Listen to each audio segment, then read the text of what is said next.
ہم لعنت بھیجتے ہیں فرقہ واریت پر، امت کو تباہ کرتے ہیں وہ لوگ جو فرقہ واریت پیدا کرتے ہیں.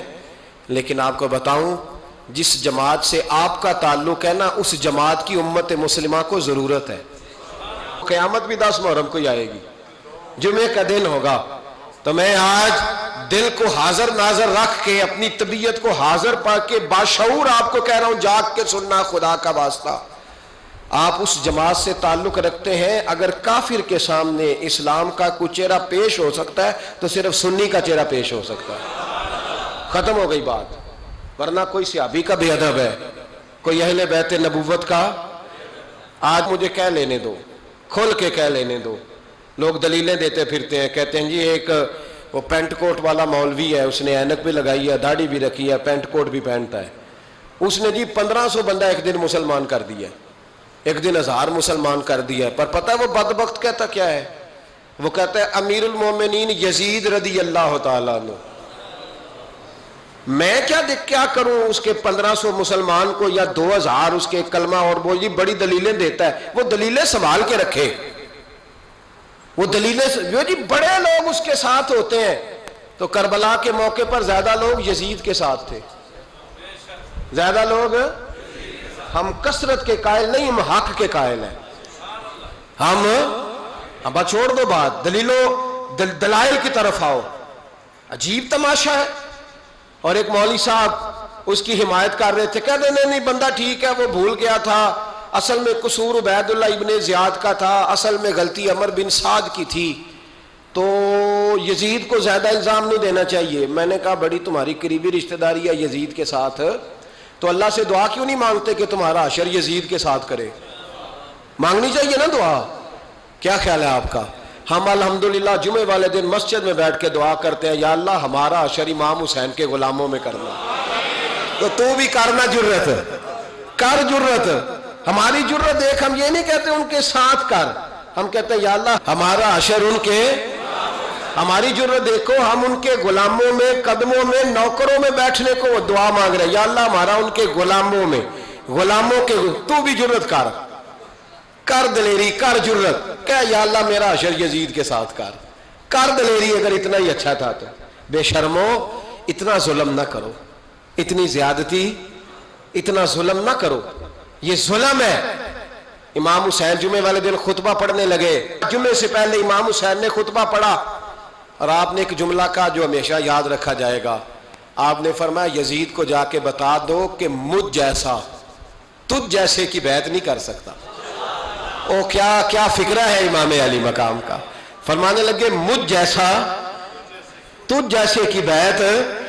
اور آپ فرمانے لگے بتاؤ اس وقت پوری دنیا میں کوئی نبی کا نواسہ موجود ہے میرے سوا؟ حضرت آدم سے لے کر مصطفیٰ کریم تک اس وقت پوری دنیا میں کوئی نبی کا نواسہ ہے؟ اور فرمایا اگر میں ہی ہوں پوری کائنات میں. لوگ کہتے ہیں فلانا علامہ صاحب کی تبلیغ بڑی ہے، ہم سے بڑا کون ہوگا تبلیغ کی بات کرنے والا؟ لیکن ڈرو اللہ سے، ڈرو، گمراہ نہ کرو قوم کو. یہاں تباہی اتر گئی ہے. کوئی بڑی داڑھی رکھ کے معاذ اللہ تعالیٰ اہل بیت کے بارے میں بکواس کرتا ہے، اور کوئی بالکل داڑھی مڈا کے ننگا سر کر کے ممبروں پہ ناچتا ہے اور صحابہ کے بارے میں بکواس کرتا ہے.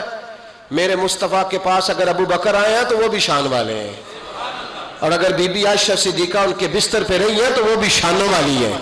مولا علی شیر خدا کے بارے میں جو بات کرے پکا بے ایمان ہے. عجیب تماشا لگ گیا ہے جی. جو رب نبی پاک کے جسم کے قریب مکھی نہیں آنے دیتا، وہ گندا بندہ حضور کے قریب آنے دیتا ہے؟ عجیب تماشا ہے. امت کو تباہ کر رہے ہو، کافر کو موقع دے رہے ہو یہ کہنے کا کہ تمہارے نبی کے پاس بیٹھنے والے ٹھیک نہیں تھے. اگر حضور کے پاس بیٹھنے والے ٹھیک نہیں تھے تو بعد والے کیسے ٹھیک ہو گئے؟ تو یہ باز آنا چاہیے ان بے شرموں کو. یہ امت میں تفرقہ ڈالتے، بے حیائی کرتے. سنو اور یاد رکھو، حضرت امام حسین نے خطبہ پڑھا نا جب جمعے والے دن، فرمایا مجھے پہچانو تو میں کون ہوں؟ تو عمر بن سعد بولا، پکے نمازی بولے. عمر بن سعد کہنے لگا حسین جلدی کر، ہمارا جمعہ لیٹ ہو رہا ہے. بلے ہو نمازیو، جلدی کر ہمارا. آئے ہائے کیا نماز ہے. یعنی نبی پاک کے نواسے کو شہید کریں گے اور شہادت کے بعد جمعہ پڑھیں گے اور نماز میں کہیں گے اللہم صلی علی محمد وعلی آل محمد. ان کو شہید کر کے قتل کر کے جمعے کا خطبہ دیا جا رہا ہے اور نماز پڑھی جا رہی ہے اللہم صلی علی محمد وعلی. تو میرا سنی بڑا بھولا ہے, کہتا ہے جی وہ زیادہ نمازیں پڑھتے ہیں. تو زیادہ نمازیں تو عمر بن سعد بھی پڑھتا تھا.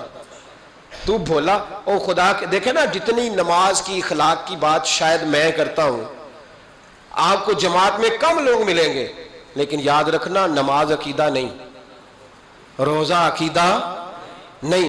عقیدہ حسین ہے, عقیدہ حسن ہے, عقیدہ علی ہے, عقیدہ عثمان غنی ہے, عقیدہ عمر فاروق ہے. میں اس شخص کو کیا کروں, مجھے اس شخص کی کیا ضرورت ہے جو ممبر پہ بیٹھ کے کہتا ہے حسین ابن علی باغی تھے. وہ شخص, اس کی نماز روزہ حج زکات دیکھا جائے گا. آؤ قرآن مجید سورہ شورا آیت نمبر 23, گھر جا کے قرآن مجید کھولو, یہ والی آیتیں بھی پڑھا کرو, یہ والی بھی کھولا کرو. صحابہ جمع ہو کے نبی پاک کے پاس آئے, عرض کی یا رسول اللہ صلی اللہ علیہ وسلم آپ کے خرچے زیادہ ہیں, آمدن کا ذریعہ کوئی نہیں. جس طرح آج لوگ ہر پیر صاحب سے نہیں پوچھ رہے, علامہ صاحب سے, کہ آپ کام کوئی نہیں کرتے, کپڑے پھر بھی سفید پہنتے ہیں, کیا ذرائع آمدن ہے, پھر بھی آپ گاڑی میں گھومتے ہیں.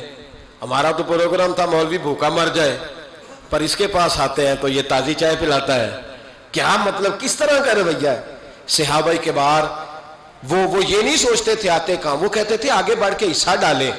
وہ سارے آگے بڑھے, کہا یا رسول اللہ صلی اللہ علیہ وسلم اخراجات زیادہ ہیں, ذرائع آمدن بظاہر کوئی نہیں, نذرانوں پہ اعتراض نہ کیا کرو. نذرانہ دینا نبی پاک کی سنت ہے, نذرانہ قبول کر لینا نبی پاک کی, بولو, حضور کی سنت ہے. تو صحابہ جمع ہو کے آئے, ایک جگہ پہ میٹنگ کی, کہا تھوڑے سے پیسے ہر مہینے پیش کریں گے. تو حضور سے بات کون کرے گا پیسوں کی, کہا ہم نے نہیں کرنی, نبی پاک کے چچا جناب عباس کریں گے. حضرت عباس رضی اللہ تعالیٰ عنہ کے ذمے لگایا گیا. جناب عباس آئے, حضرت عباس رضی اللہ تعالیٰ عنہ پیسے لے کے آئے, اور سیانے بندے تھے, انہوں نے بڑی سمجھداری والی عقل مندی والی بات چھیڑی. یہ نہیں کہا کہ حضور ہم یہ نذرانہ دیں گے, کہنے لگے یا رسول اللہ ہمیں پتہ ہے آپ کی مذہبی مصروفیت اتنی ہے کہ آپ کو ٹائم نہیں ملتا کاروبار کرنے کا, اگر آپ کام کریں گے تو پھر آپ کس طرح کر کے دین کا کام ہو سکے گا. اور یا رسول اللہ آپ نے جو ہمارے لیے کیا ہے اس کا ہم بدلہ نہیں دے سکتے, ایک حرف کا بدلہ نہیں دے سکتے.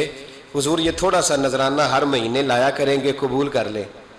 نبی پاک کے سامنے رکھا ہی تھا کہ اللہ کا قرآن بول پڑا, کا کل لا اسألکم علیہ اجرا, محبوب ان سے فرما دو کہ میں نے تمہارے لیے بڑی تکلیف سہی ہے, پر میں تم سے کوئی اجر نہیں مانگتا, تم سے کوئی اجر نہیں مانگتا. ہاں اگر تم نے کچھ کرنا ہے الا المودۃ فی القربى, تو میرے قریبیوں سے پیار کرتے رہنا, میری ختیجہ سے پیار کرنا, میری عائشہ کا ادب کرنا, میرے قریبیوں کا احترام کرنا. یا رسول اللہ ازواج تو گھر میں ہے ہی, قریبی کوئی اور بھی خاص ہے جس کا ادب کرنا ہے؟ تو نبی پاک نے فرمایا ہاں علی, فاطمہ, علی اور فاطمہ کی اولاد.